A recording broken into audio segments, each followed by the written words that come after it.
এখনো নিখোঁজ বহু, কিন্তু এফআইআর করে অগ্নিকাণ্ডের তদন্তে নরেন্দ্রপুর থানার ডেকোরেটরস মালিক গঙ্গাধর দাস আটক। কথা বলবো অনুপ, প্রতিনিধি রয়েছেন সঙ্গে। অনুপ, ইতিমধ্যে গঙ্গাধর দাস ডেকোরেটরস যে মালিক, তাকে আটক করে জিজ্ঞাসাবাদ করে নরেন্দ্রপুর থানা পুলিশের পক্ষ থেকে। এবং তাকে জিজ্ঞাসাবাদের একটাই কারণ, যেহেতু এই যে গোটা আগুন লাগার ঘটনা, সেখানে যে ডেকোরেটর জিনিসপত্র ছিল অর্থাৎ গোডাউন ছিল, সেখানে কিন্তু কোনো রকম ভাবে নিয়ম মেনে গোডাউন করা হয়নি। একাধিক গাফলতির অভিযোগ ছিল এবং এর পরবর্তী ক্ষেত্রে তার নাম যখন প্রথম উঠে আসে এবং তার যে গোডাউনে আগুন লাগার ঘটনা, এতজনের মৃত্যু, এখনো পর্যন্ত বহু মানুষ নিখোঁজ, তার পরবর্তী ক্ষেত্রে লক্ষ্য করা গেল যে ইতিমধ্যেই দমকলের পক্ষ থেকে নরেন্দ্রপুর থানায় লিখিত অভিযোগ দায়ের হয়েছে। সেই অভিযোগের ভিত্তিতে পুলিশ এফআইআর করে। ইতিমধ্যে তাকে আটক করা হলো এবং আটক করে পুলিশের পক্ষ থেকে জিজ্ঞাসাবাদ করা হচ্ছে এবং পরবর্তী ক্ষেত্রে অনুপ তুমি আমাদের সঙ্গে থাকো। গঙ্গাধর দাসকে আটক করলো নরেন্দ্রপুর থানা, ডেকোরেটরস মালিক গঙ্গাধর দাস, তাকে আটক করা হলো। গঙ্গাধর দাসকে আটক করলো নরেন্দ্রপুর থানা। অগ্নিকাণ্ডে তার বিরুদ্ধে এফআইআর করা হয় এবং এফআইআর করে অগ্নিকাণ্ডের তদন্তে নরেন্দ্রপুর থানা। ডেকোরেটরস মালিক গঙ্গাধর দাস আটক। প্রচুর জিনিসপত্র সেখানে মজুদ ছিল তার। গঙ্গাধর দাসকে আটক করলো নরেন্দ্রপুর থানা। নরেন্দ্রপুর অগ্নিকাণ্ডে আটক ডেকোরেটরস মালিক, তাকে জিজ্ঞাসাবাদে অবশ্যই কথা বলবো। প্রতিনিধি অনুপ রয়েছেন সঙ্গে। অনুপ, গঙ্গাধর দাস আটক, এখনো পর্যন্ত কি কি বেনিয়ম ধরা পড়লো?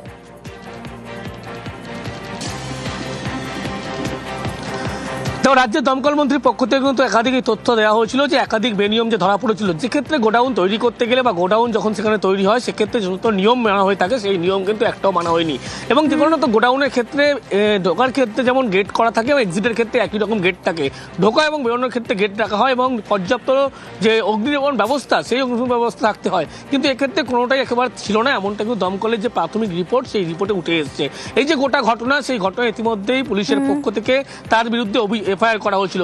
দমকলের পক্ষ থেকে যে এফআইআর করা হয় পরবর্তী ক্ষেত্রে এফআইআর হিসেবে গণ্য হয় এবং তারপরেই লক্ষ্য করা গেল গঙ্গাধর দাস যে গোডাউনের মালিক, তাকে ইতিমধ্যেই আটক করে জিজ্ঞাসাবাদ করা হচ্ছে। তখন এই যে গোটা ঘটনা ঘটেছিল সেক্ষেত্রে কিন্তু তিনি দায় এড়িয়ে যেতে পারেন নাই। গোটা ঘটনার ক্ষেত্রে তার কিন্তু যে দায়বদ্ধ ছিল, এখানে গোডাউন করতে গেলে যে পরিমাণ নিরাপত্তা অগ্নিনির্বাপণ ব্যবস্থা থেকে শুরু যে সমস্ত নিয়ম মানা হয়, সেক্ষেত্রে কোনো নিয়ম যে মানা হয়নি। অন্যদিকে ওয়েটল্যান্ড জমি, এই ওয়েটল্যান্ড জমির উপরেই কিন্তু এভাবে একাধিক গোডাউন গড়ে তোলা হয়েছিল এবং এই গোডাউন থেকে যখন যারা ছিলেন গোডাউনের ভিতরে বসবাসকারী, তারা কিন্তু কোনোভাবে বেরোতে না পারার পরে করে যদি পলাতক হয় তাহলে তার সবকিছু বাজেয়াপ্ত হয়ে যাবে। পুলিশের খাতায় কখনো কেউ পালিয়ে গিয়ে কেউ আইন থেকে রক্ষা পায় আজ পর্যন্ত? কি শাস্তির দাবি করবে রাজ্য? এতগুলো মানুষের প্রাণহানি হলো, যা আইন অনুযায়ী এখানে তো প্রেস কনফারেন্স করে শাস্তির ধারাগুলোকে বলার কথা নয়। শাস্তির ধারা আইন অনুযায়ী যা যা আসবে, এখন কি একটা হয়েছে ইন্ডিয়ান পেনাল কোডের জায়গায় কি একটা ওই বিএনএস ধারায় যা যা আসবে সেগুলো হবে। আমরা তো এর আগেও দেখেছি ঋতুরাজ হোটেলের ক্ষেত্রেও দেখা গেল পরবর্তীতে জামিন হয়ে যায় অনেকের ক্ষেত্রে, অনেকের ক্ষেত্রে জামিন হয়ে যায়। এটা এই কেসে এফআইআর হয়েছে, অনেকের ক্ষেত্রে আমরা দেখেছি আদালতে। এবার আদালতকে আপনি জিজ্ঞেস করুন যে জামিন দিচ্ছে কেন, আমি কি করে বলবো জামিন দিচ্ছে? ঘটনাস্থলে পৌঁছে যান দমকল মন্ত্রী সুজিত বসু, কি বলেছেন সেখানে শুনবো। আমাদের ফায়ার অডিট হয়, এটা আমাকে দেখতে হবে এখানে ফায়ার অডিট হয়েছিল কিনা, সেটা এনকোয়ারি করব। সমস্ত জায়গায় ফরেন্সিক হয়, এখানেও সেগুলো হবে। এখানে এফআইআর হবে, শুধু তাই না, এনকোয়ারি হবে, এফআইআর হবে এবং আমাদের তরফ থেকে আমরা বলতে পারি যা যা আইনগত ব্যবস্থা আছে এর বিরুদ্ধে সবকিছু ব্যবস্থা নেওয়া হবে। দেখুন, এখনো পর্যন্ত এই নরেন্দ্রপুরের ভয়াবহ আগুনে 8 জনের মৃত্যুর খবর পাওয়া গিয়েছে, কিন্তু নিখোঁজ একাধিক। যাদের কথা আমরা শুনছিলাম, পরিবার পরিজনরা এখনো তারা উৎকণ্ঠায় রয়েছে। 14 জনের পরিবারের তরফে ইতিমধ্যে নিখোঁজ ডায়েরি করা হয়েছে। গোডাউনে আগুন, মৃত্যু আরো বাড়ার আশঙ্কা। ঘটনাস্থলে ছড়িয়ে ছিটিয়ে দেহাংশ। এই মুহূর্তে আমরা নজর রাখি বরং একেবারে ঘটনাস্থলে। প্রতিনিধি সান্নিক রয়েছেন সঙ্গে। সান্নিক,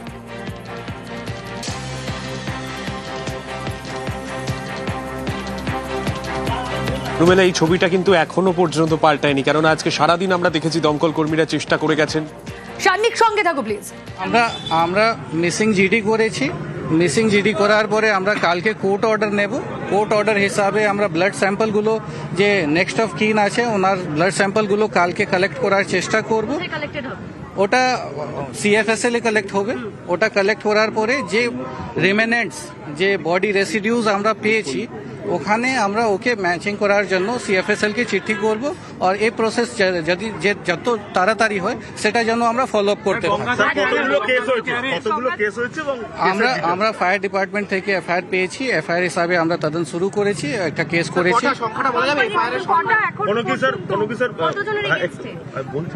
আমরা মিসিং জিডি করেছি, যে পরিবারজন আছে ওনারা যার মিসিং হয়েছে মিসিং হিসাবে আমরা মিসিং জিডি 14টা করেছি। ওই ছাড়া একটা ফায়ার ডিপার্টমেন্ট আমাদেরকে একটা কমপ্লেন দিয়েছে, সেই হিসাবে একটা এফআইআর রুজু করা হয়েছে। ওই এফআইআর হিসাবে আমরা যতগুলো তদন্ত আছে সেটা করছি।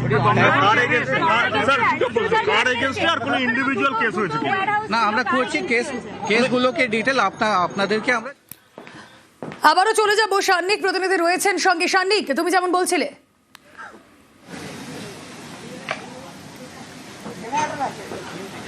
দেখো, সকাল থেকে দমকল কর্মীরা চেষ্টা চালিয়ে গেছেন যতটা সম্ভব পকেট ফায়ার গুলোকে আইডেন্টিফাই করে করে সেই জায়গায় জল দিয়ে পুরো আগুনটাকে নেভানো, 1 নম্বর।